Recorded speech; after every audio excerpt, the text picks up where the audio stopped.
Andrew, Ayo, thank you both so much for your time, and congratulations on just an incredible and powerful movie. Oh, thank you. Of course. So obviously audiences are really asking themselves question after question from beginning to end with this film. And I'm sure as actors, you're asking yourself questions throughout the plot. Is there a question that you only got the answer to after playing the character? Oh. Whoa. Whoa. Great question. Thank you. Yeah, really great question. Maybe too good. Yeah, we're both gonna be like, whoa. Yeah, interesting. Just the time starts. Don't dock her time for this. This is slow fade in and fade out. our fault. That's the whole Andrew.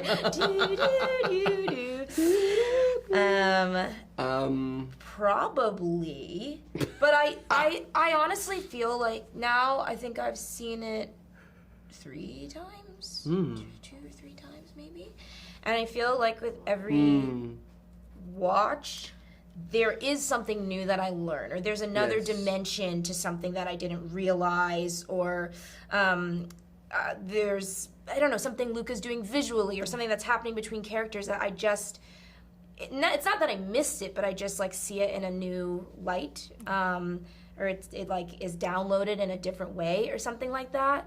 That I don't know. That's a feeling for me that has definitely heightened.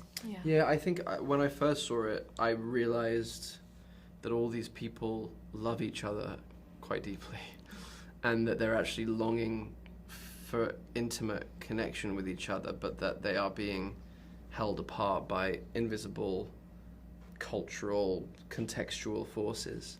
That was quite harrowing and painful, actually. I found it quite tragic. That they weren't bad people. They're all just trying to survive in a kind of viper pit. Yeah, definitely. And I feel like we as a society, when it comes to a story like this, offer our judgment sometimes before we get to the end of the story, before we hear all the facts. Even throughout this film, you're trying to make judgments based on the little you have. And naturally, though, I think it's and just what you think is right. Yeah, and, it's a natural instinct to want to organize things for yourself so we can feel safe. We're all just trying to feel certain and safe in a deeply unsafe and uncertain world. And so that's very human.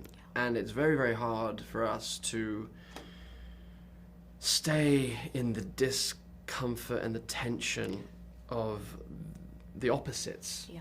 That is life, is like being in the tension of the opposites. And it's just so hard to be in reality, to be vulnerable to reality, is kind of what your character says at the end. I like being alive to what happens. One of my favorite quotes of the film. Yeah, and it's like, that's maturity. Like, whether it's true or not for her, I'm not sure. That's But like the idea is like a great intention for sure.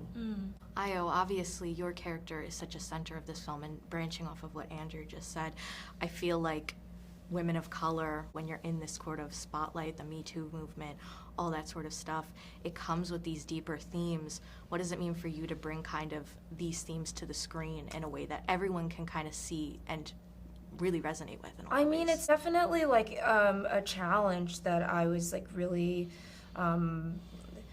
honored to be considered to tackle, and it's interesting because I think Maggie is like somebody who would really distance herself from a lot of those terms and like ways of thinking, which is not how I as Ayo operate. I think she has a very different way of wanting to be seen, of wanting to be considered, and of wanting to move through the world. And I think she's somebody who, her relationship with her various parts of her identity, I mean, like as a Black woman, but as a transracial adoptee, as somebody who's queer, like where she wants to use those things and where she wants to forget about them, honestly, I think was like such a very interesting thing to have to tackle. So yeah, I mean, I just was like, I was just like, yeah, I don't know, like honored to get to be able to tackle it with this group of people also, who I feel like are so generous with their energy and thoughtful and intentional. It just felt like a really beautiful group to get to dive in with. If I may, if I may. Let's see. May I? Let's see. May I? You may. Mother, may I? You may. When Luca told me that Ayo was going to be playing Maggie, because it is such a thorny script and it is such a spicy, kind of context that we're playing in. When Luca told me it was going to be Ayo, there was something that settled in my system. I was like, okay, that's really, really good. That's just really good because not only is she just incredibly talented and brilliant actor, she's, as a human being, as far as I knew at that point and has proven out, that she's so smart, thoughtful, and measured, considered, and sensitive and caring around tender things. Yeah. And so I was like, oh, okay, that's really, really brilliant, a brilliant idea from Luca. Yeah. Well, I loved seeing the two of you in this role. Thank you so much, and I'm so grateful for your time. Sophia Soto with the Nerds of Color, Michael, Julia, thank you so much for your time today. I can't tell you how grateful I am. What is the name of your outlet? The Nerds of Color. That is so And we're very excited to talk to you too. So the film, first of all, powerful, amazing, great performances. And I found myself as a viewer asking question after question from beginning to end to myself about the film. So I wanted to ask the two of you, what is one question you had regarding your character when you read the script that you only received the answer to after playing them? That is a really good question. My inarticulate answer is, I think in the final analysis of Alma, I kind of knew this throughout the filming, but I feel like in the end knew certainly that that Alma only exists, she's only surviving because of Frederick. That really, and I would say that if Michael wasn't in the room, I wouldn't say something incredible about Andrew if he was sitting here instead of Michael. And I just think that it's that, she knows that really he keeps her tethered to the planet. Yeah. Mike, what about you? I don't know if I knew exactly what was going to happen at the end and which direction this relationship would end up. As confident as I felt Frederick was about his love for his wife, I think the things that rocked their particular boat probably disturbed him more than we were privy to. Yeah. And so maybe it was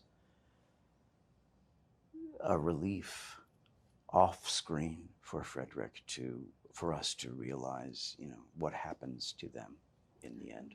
I feel like we as a society, and I feel like this movie was the perfect example of that, we make judgments based on a story before we hear all the facts or before we see the ending. Why do you guys think that is? Why do you think it is that we're so prone to our own kind of biases and perspective where we're like, well, this has to be the answer before we actually reach that point? I think it's natural. We make snap judgments all the time, and even though the old adage of not judging books by their cover is something we bring along with us to try to remember, it's impossible not to have things affect you when you first are hit with them. It's being patient along the lines of, bringing that initial knowledge with you and then continuing and seeing what develops. That's, I think, something to aim for. I've completely lost your question.